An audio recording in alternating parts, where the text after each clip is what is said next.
Welcome to Real Clear Politics on SiriusXM's POTUS. Welcome to Real Clear Politics for December 24th. It's Christmas Eve and we're off today, but we wanted to share with you some of our favorite segments from the previous year. We start with Tom Bevan talking to Richard Porter, discussing the film Gladiator II and which character Richard thinks represents Donald Trump. After that, Carl talks to presidential historian Tevi Troy about Joe Biden's last months in office. And then I host two interviews that deal with the National Endowment for Democracy. It's an organization that is in the crosshairs of Elon Musk and Vivek Ramaswamy's Department of Government Efficiency. I talk first with James Piereson, who believes the N.E.D should be eliminated, and then Bill Galston, who argues that it should continue. So as promised, here's Tom Bevan in conversation with Richard Porter. Richard, good to have you back. Good to be back, Tom. All right, so we had you on last week, and we were talking about an article that you wrote for Real Clear Politics about Doge and how Republicans should handle that, sort of a legal argument. This time you wrote something for us, and it's on the website. I urge everybody to go check it out. It's a little cultural criticism, a little movie review, Richard. It's a little change of pace for you, but give our listeners a sense. It's about the movie Gladiator II, right. And give our listeners and viewers a sense of what you made of that movie. Well, I have to say I enjoyed the first Gladiator, so I was a little skeptical about going to see the sequel because it's so often the case that sequels just don't achieve the kind of magic that the first film had. You think about the Star Wars is maybe an exception of that, but by and large, the first movie is the great one, and then they're sort of cashing in after that. But this was actually, I thought it was really quite good. It wasn't quite as good as the first Gladiator, but it was still quite as good. And what was really striking to me as I was sitting there listening to the movie was how much this was like a metaphor for the MAGA movement in the United States today. And so as I walked out of the theater, I did a search on whether anyone else had identified the kind of parallels between the scenes and the ideology and the ideas that were driving Gladiator II to what was going on in this country. And what was interesting, Tom, was I found out that the director himself, the director and the producer, he did make that analogy, but he made it exactly backwards. It's like he didn't even see his own movie, or he didn't understand what was going on in the country. Now, to be fair to him, he filmed it in 23, and so he had a perspective on the world and America, and it was kind of in circa 2023, and he wrote it no doubt before that. But he was interviewed in November after the election, after we'd seen how events played out in this country, and he still was comparing Trump to the wrong person in the movie. So I just thought that was fun, that somebody from Hollywood created this art, but he actually got it backwards. And how often do you see an artist who doesn't understand his own art? You know what I mean? Well, we did. First of all, we're talking about Ridley Scott, right? Yes. Who's the director, and we're talking about without giving away the movie. No plot spoilers here. Right. Denzel Washington's character, and but this. I mean, tell me why you think he had it backwards. I mean, what was it about Ridley Scott's analysis of the movie? And by the way, we have seen, what was it, a couple of years ago with Barbie? Barbie was supposed to be this movie that Greta Gerwig wrote and directed, and it was supposed to be this sort of feminist, manifesto, and turned out actually that a lot of people interpreted it more as a movie for about Ken and about men and masculinity in a positive way. So we have seen this happen a couple of times, but why do you think that Ridley Scott got his own character so wrong? Well, if you're focused on the character and his personality, what the Denzel Washington, by the way, he was brilliant in this film. I think he really is the star, and he's getting some Oscar talk, out of this role. But he's a survivor, and he's someone who's achieving things, and he's someone who's outside the system in a way, but becomes part of the system. And so I can see there's sort of this element of that he's thinking about that character. But his role in the film is completely different. His role in the film is as an insider, as someone who basically is of the swamp, the Roman swamp.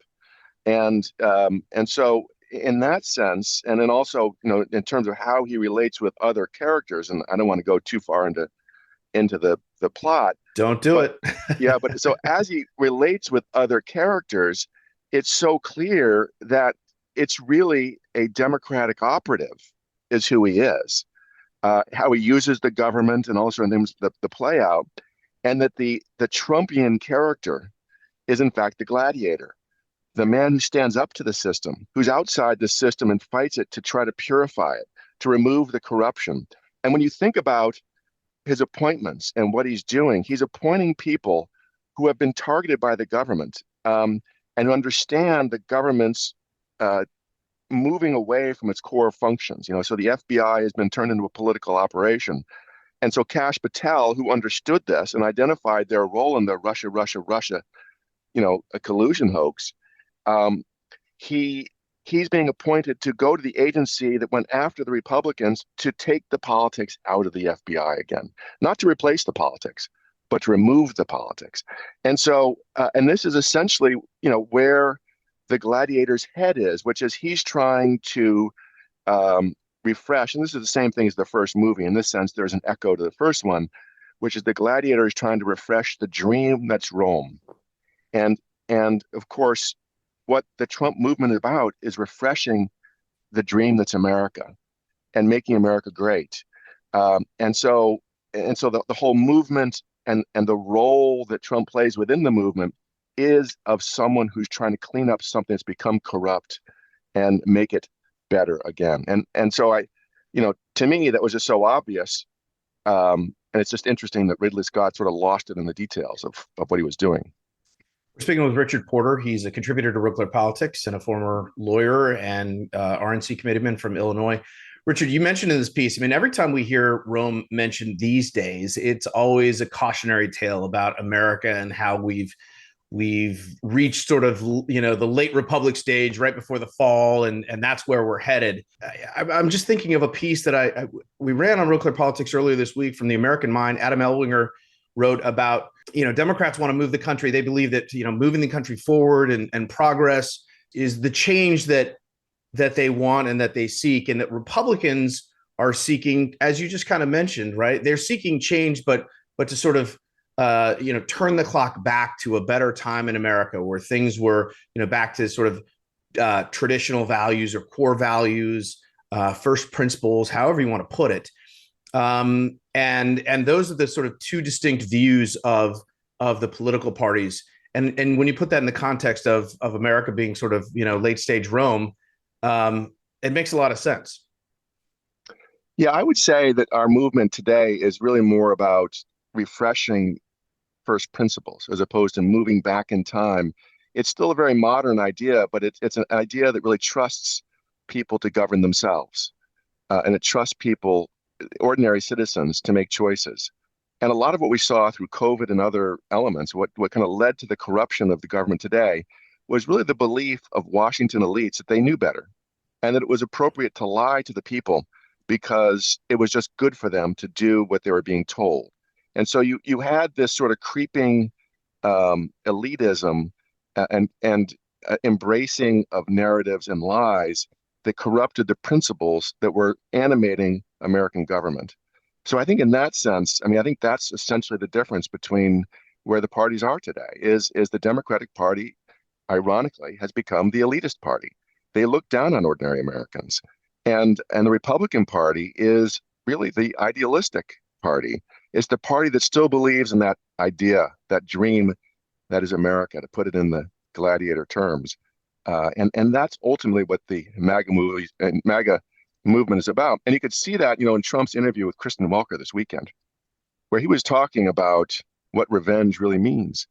And in this context, what revenge means is to make it great again, to remove the politics, to go back to first principles, to shake up the system, and to bring it back to the people. So I it's a beautiful thing, and I think it's a very moving thing. And so I just kind of, I encourage people to go see the movie for yourselves and see who you think is right. Do I have it right? Or does Ridley Scott have it right? The guy who directed the film. Right. Or does Richard Porter have the proper interpretation of the movie? Yeah, I'm just telling you. Tell me if I'm wrong. Okay. All right. Well, challenge accepted. I've been wanting to see the movie. I have not seen it yet. And so I think, like a lot of folks, I love the original movie. Whenever it's on, comes up on, one of the cable channels, I can't turn away. I sit there and watch it, even if it's for the full 3 hours, So I will accept that challenge. I'm going to watch the movie and we'll have you back and I'll tell you whether you got it right or wrong. Okay. All right. Love it. That'd be great. We'll have to leave it there. Richard Porter, thanks for joining me. Appreciate it. Thanks, Tom. Talk to you soon. From the POTUS family to yours, happy holidays. This is POTUS on Sirius XM Channel 124.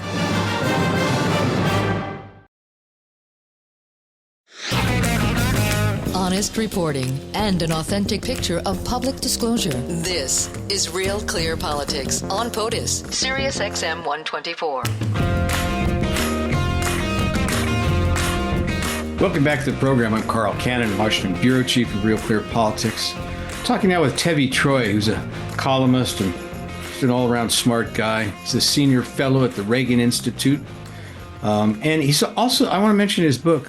Tevi's the author of The Power and the Money, which was named by The Economist as one of the best books of the year. So The Power and the Money. Tevi, welcome to the show. Thanks for having me. I appreciate it. Now, you have a recent column in the Wall Street Journal, which I wanted to talk to you about, and then we'll just get talking about presidents in general. You and I both realize when you cover a president, you're covering an institution, you're covering the presidency, not just the person who's in office. But just tell our listeners and viewers just a little bit about your column in the Wall Street Journal, and then we'll be off and running.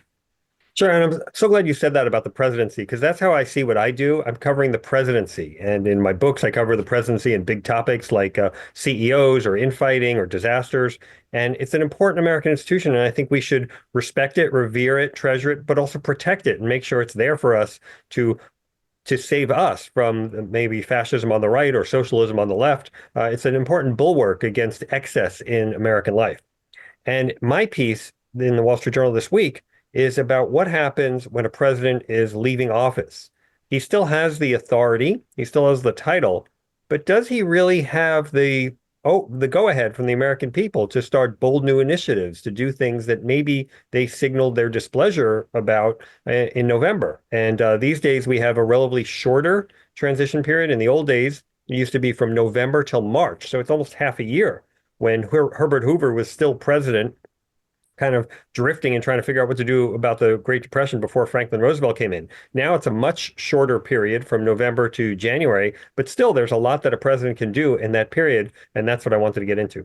Well, you mentioned the 1932 election, and so as the calendar turned to 1933, a bank was failing every day in this country, every 6 hours. Roosevelt wouldn't speak to Hoover. American people in their wisdom, with the help from the Congress and the legislatures, changed it to January 20th from, I think it was March 4th. But yep. My question, let's talk about that for a minute. Is that still too long in this day and age? And here's the context. I'm asking that question, Tevi. This week, Joe Biden went to Africa, to Angola. It appears that he may have fallen asleep during a meeting. He was shuffling around. He wasn't. He's 82. I have great empathy for the man, and Donald Trump is like negotiating with President Zelensky. It's like, and you can't have two presidents at one time, and you can't have no presidents at one time. And I guess I'm wondering, should we change it again and make it shorter? Yeah, it's a really terrific question. It is definitely the case that it was a good move to change it from March to January. Now, would you move it up from January? The reason you need that period from November to January is for the transition. But we now have a presidential pre-election transition act that requires both parties, if they are challengers, to have a paid for by the government transition effort in place before the election.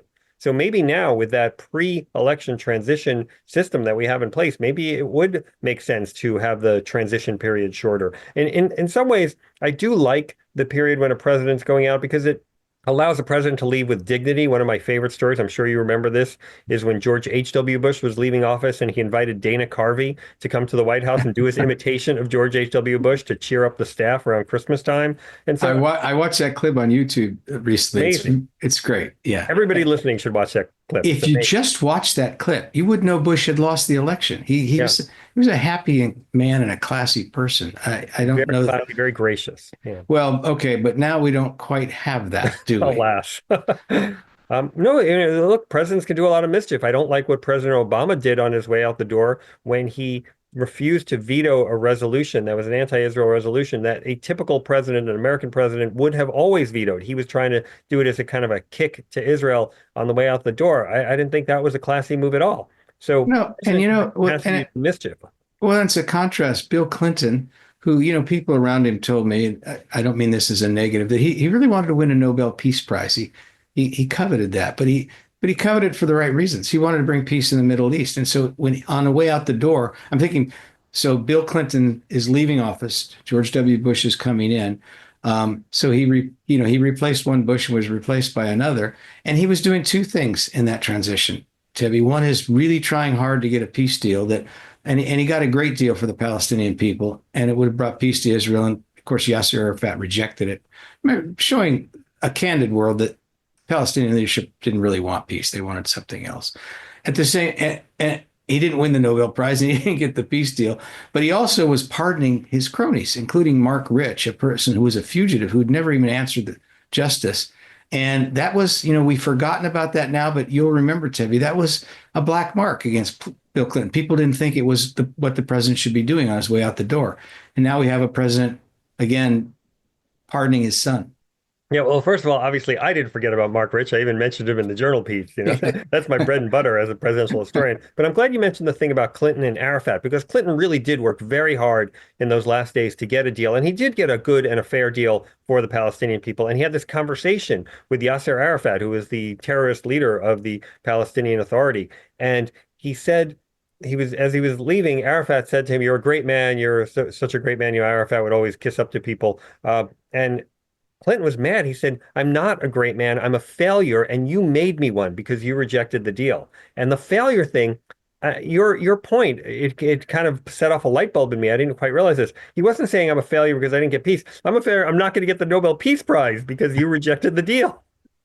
Well, I at the time, and I covered Bill Clinton, I thought that was, petty's the wrong word, but I thought it was that old phrase, keep your eye on the prize. I don't think he should have had his eye on the prize. But in hindsight, the Nobel Prize would have been fitting, and it would have signaled that he did get a deal. So I'm much more charitable to Bill Clinton now in that regard than I was at the time, especially what's happened in Israel. He tried, and the Trump administration tried, and I sometimes despair that we'll ever get peace there.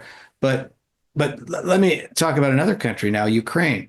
So Donald Trump, when he first came in, you'll remember this, before he'd even been inaugurated, and late in this time of the year in 2016, the FBI was sort of running a sting operation on Michael Flynn. And, Joe Biden himself was talking in the Oval Office with President Obama about, the Logan Act, which is, private citizens are supposed to negotiate on behalf of the American government. Donald Trump is sort of openly violating the Logan Act and talking about it publicly. It's probably an unconstitutional law and it's never really been enforced. But I question whether the president-elect should be negotiating peace deals. As a presidential historian, Tevi, will argue with me or back me up here. Well, first I want to talk about the Logan Act, because the only time the Logan Act is ever enforced is by opinion columnists and editorial writers. Nobody else enforces the Logan Act. So I think it's a good thing to point out, but it's not a serious thing. But you say that the president-elect should negotiate peace deals, and I get it. But should the outgoing president negotiate deals that bind the hands of the incoming president? And that's a good question, too. This is, as you say, it's a very strange period.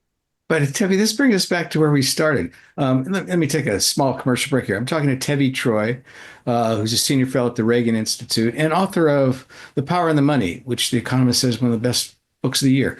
I'm Carl Cannon, Washington bureau chief for RealClearPolitics.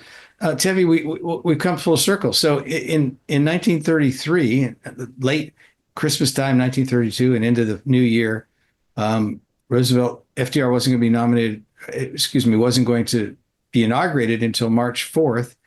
And you had this time where the banks were failing, the economy was reeling, people look help. And Roosevelt didn't want to be tainted with Hoover, who was unpopular. He wouldn't speak to him. It was one of the worst transitions. And when you're talking about peace deals being negotiated by an outgoing president, that's not cool. By an incoming president, that's not good either. The obvious solution seems to be, and I don't mean to, diminish the sainted Franklin Roosevelt, but you think they could work together. There's nothing between them now electoral. The election's been held. It's over. it seems to me that you could have an incoming president and an outgoing president, and they would have, sort of twice the credibility. They'd be speaking for the entire American people. Wouldn't that be the best system? It would. And let's say the way I look at it, there's three scenarios. One is where the incoming team kind of defeats the outgoing team, which is kind of what happened here, even though Biden wasn't on the ballot, Trump defeated the sitting vice president. Another is where the incoming team succeeds the outgoing team. That happened with George H.W. Bush when he left and took over for Reagan. They were working cooperatively, although many maybe Reagan aides, as you recall, thought they would keep their jobs in the Bush administration and didn't get to. And then the third is where you have opposite teams, but they're willing to work together. And I think about George W. Bush, who went out of his way to be helpful and cooperative to the incoming Obama team and instructed his staff, no midnight regulations, cooperate as much as you can. This is going to be the best outgoing transition ever. So there are three scenarios and they play out differently. Wait, George W. Bush looks a little better every year, doesn't he? He sure does, every minute. Well, okay. Clinton, I got to say, I told Mac McLarty this, who was Clinton's first chief of staff. I said, Mac, in every one of my books, Bill Clinton came out better at the end than I thought he was going to be when I started writing them. Well, yeah. Now, my father and I wrote a book called Reagan's Disciple. My father, Lou Cannon, was the preeminent Reagan historian. Despite what Max Boots thinks, I think he's still the preeminent Reagan historian. And we wrote a book called Reagan's Disciple. And Reagan came out better in the book than the guy was covering, George W. Bush. But, when people go to vote for presidents, they're judging by the people who came before them. But when presidential scholars evaluate presidents, we also we put into the mix who came after them. And so George W. Bush, he didn't do as good for the Republican Party as Reagan did. He left his job approvals was not very high. It was below 40%. But the way he's behaved as next president, it seems to me he's given Jimmy Carter a run for his money as one of the great former presidents. I would say he's better as an ex-president than Jimmy Carter. I know the cliche on Carter was bad president, great ex-president. I don't think he was such a great ex-president. If you ask the successors, all of them, Democrat and Republican, were frustrated by Carter and his violations of the Logan Act. He's always meddling in foreign policy in ways that are not necessarily helpful to the sitting presidents. And again, both Democratic and Republican presidents have been frustrated by him. Well, I'll say one good thing about Jimmy Carter since we're being charitable today, Tevi. He really elevated human rights and made it part of American foreign policy, and it has been ever since. And so I think let's end on that, on an up note. I'll agree with you on that. Spreading holiday cheer. Sirius XM's POTUS, Channel 124.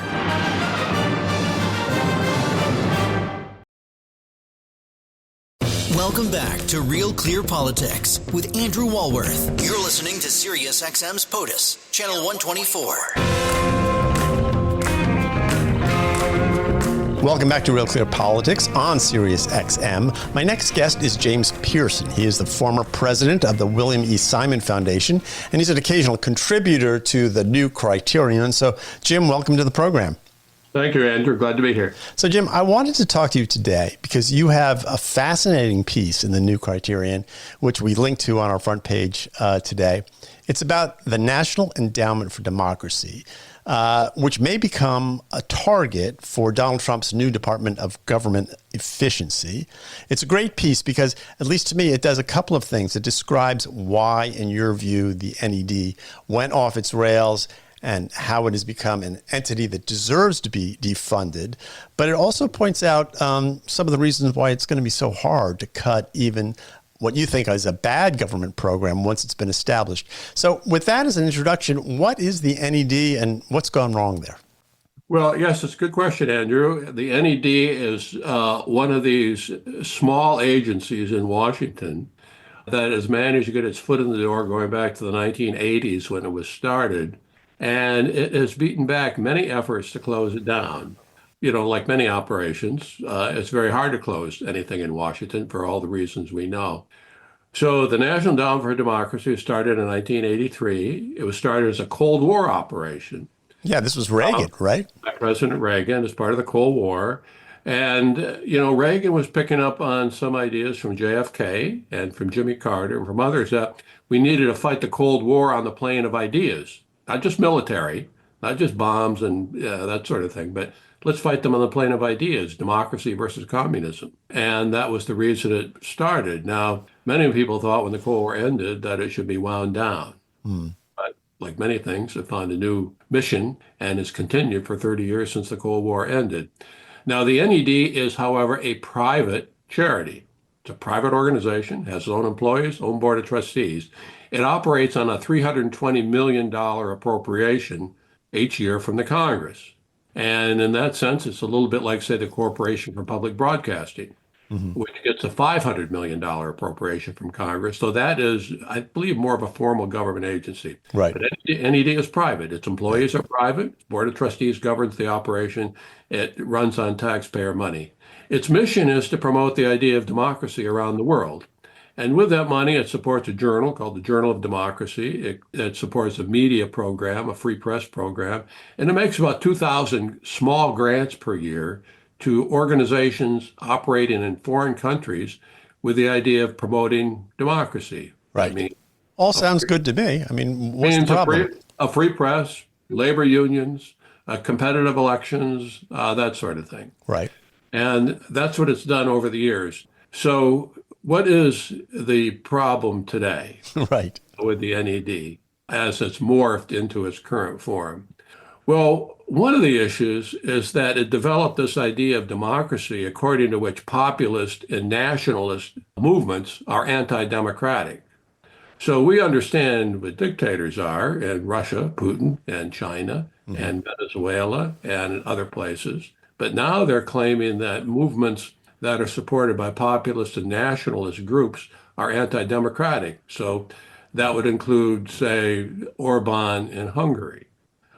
Would include some of the movements that you see in Eastern Europe and Poland and in other places. And surprisingly, for many of the people at NED, it includes Donald Trump as well.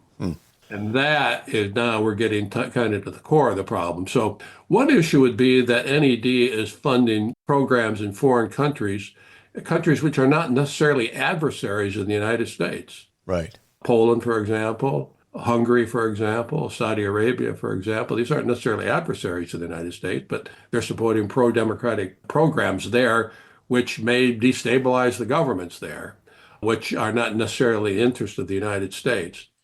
The other point is that they've decided that Donald Trump somehow fits in to this problem of autocracies around the world fueled by nationalist and populist movements. So one of the major trustees of NED is a scholar by the name of Anne Applebaum, very distinguished scholar that has written about the Soviet Union, the concentration camps in the Soviet Union, and she has written a book called Autocracy. And it's an interesting book, a brief book, but basically she says that the autocrats are on the world, from Putin to Maduro in Venezuela, Chairman Xi, they're all getting together to form their own alliance in opposition to the United States, and they're trying to overthrow governments around the world. And they believe that she believes that Donald Trump is sympathetic to this.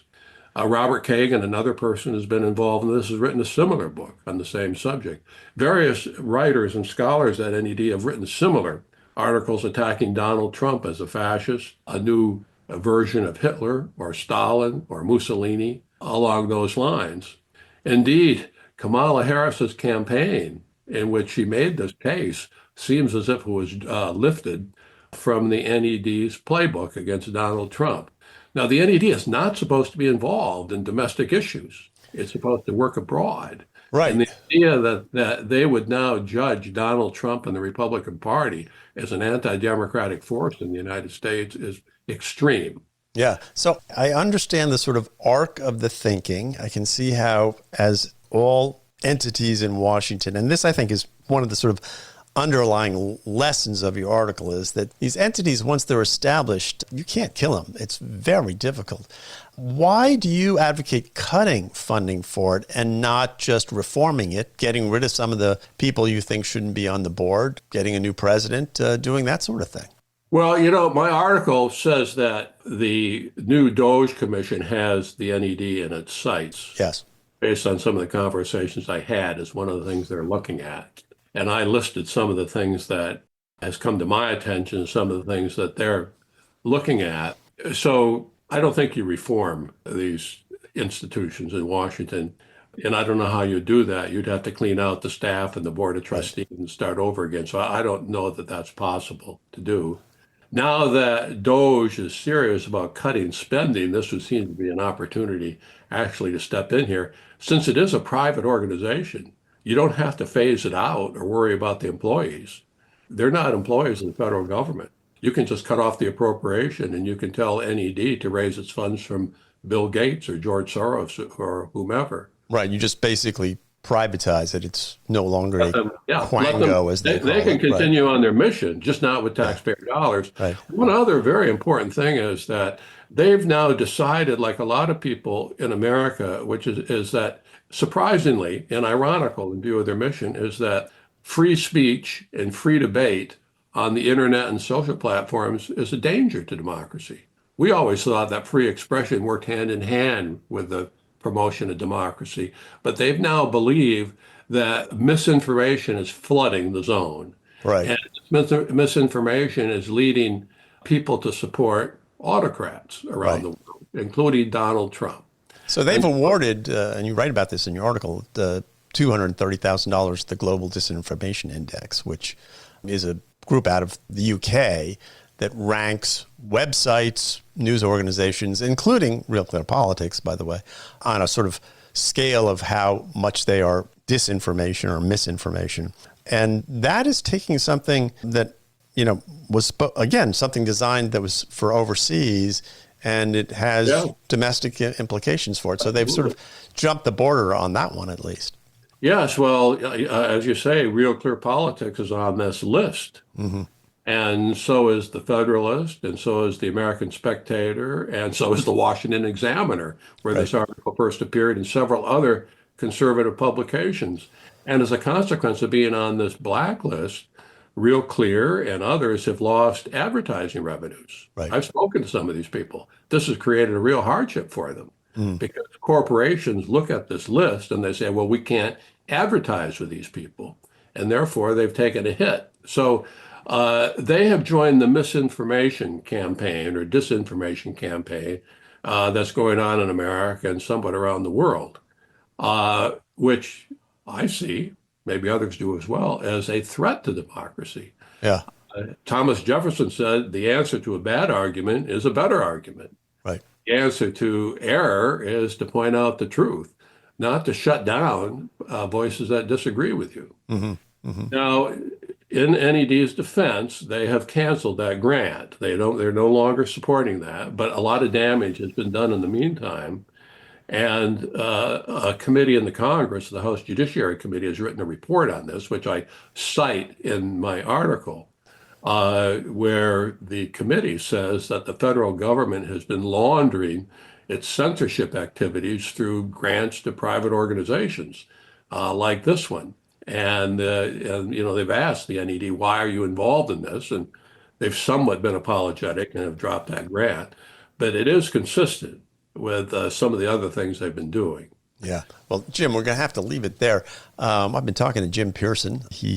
It's a fascinating article in the New Criterion. You can find it on RealClearPolitics as well. It's about the National Endowment for Democracy. And Jim, we're going to check back with you on this story and see how it unfolds, because, as I said, it's really a story of how things are hard to kill in Washington, D.C., especially, we didn't even get into this, I want to get into it next time, when the media is involved. From all of us at POTUS, happy holidays. Sirius XM Channel 124.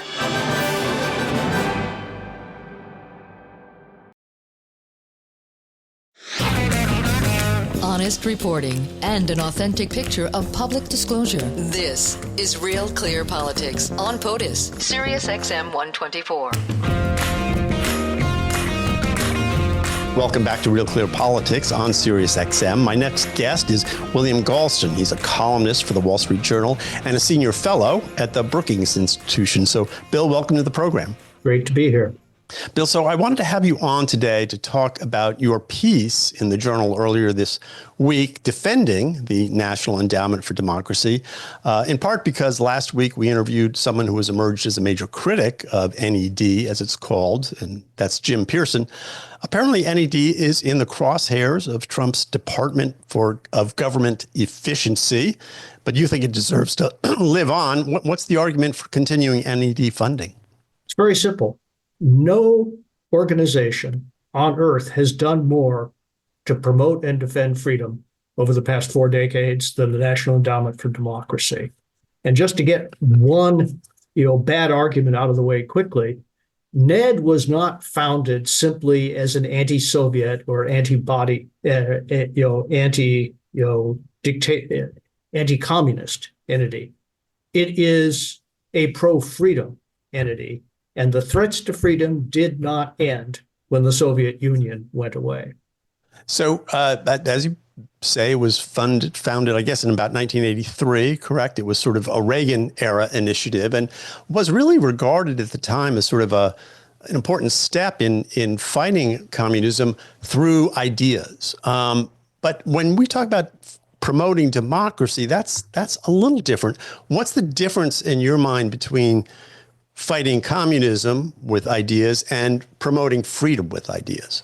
Well, promoting freedom was the National Endowment for Democracy's way of opposing communism on the terrain of ideas, but not only that, putting money in the form of small grants in the hands of people who shared this passion for democracy in countries around the world, including countries that were only partially democratic or ruled by autocrats and dictators. So the strategy was to empower the ideas that N.E.D was founded to promote. And it has been, I'm not a neutral here. I served on N.E.D's board for 9 years, and I made that very clear when I wrote my Wall Street Journal piece. But I was involved in reviewing thousands and thousands of grants on an annual basis. And you can't take a fair-minded look at what N.E.D was doing without being impressed by the breadth of their effort, the integrity of the grant-making process, and the quality of the results. And you can in a portfolio that big, you can always pick out a few bad apples, but they did not spoil the barrel. So talking about bad apples, I mean, they've gotten a lot of criticism for that funding. They gave $230,000 to the Global Disinformation Index. It's a British nonprofit. What the GDI does is they compile a list of websites that they accuse of peddling disinformation.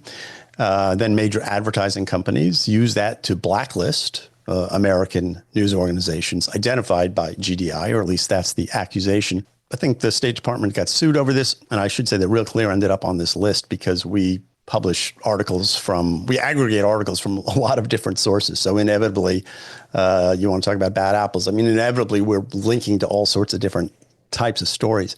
But I mean, what do you make of that? People think that that was really an overreach, and also sort of was a way that the State Department got involved in domestic politics in a way that I don't think anyone would condone. Look, that grant was a mistake. And it's my understanding, subject to correction, that when these arguments were presented to the National Endowment for Democracy, they acknowledged it had been a mistake and terminated the grant. And I am not defending that specific decision, but I am asking fair-minded listeners and viewers to put that in the context of more than 2,000 other grants the National Endowment made that year. So I guess the other argument, and people should go back and listen to the interview with James Piereson. Really interesting to have these two interviews side by side. So I appreciate you coming on to do this. That the people, or at least the staff at this point, are not only, because they are pro-democracy or anti-authoritarian, some of them have identified Trump as being an authoritarian figure, and thus, again, have sort of crossed over into becoming a critique of American domestic politics as well as what's going on overseas.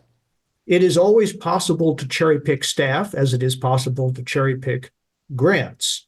Mr. Piereson, among other things, picked out a couple of members of the board, including Anne Applebaum, whose pronouncements on autocracy and populism and nationalism he didn't particularly like.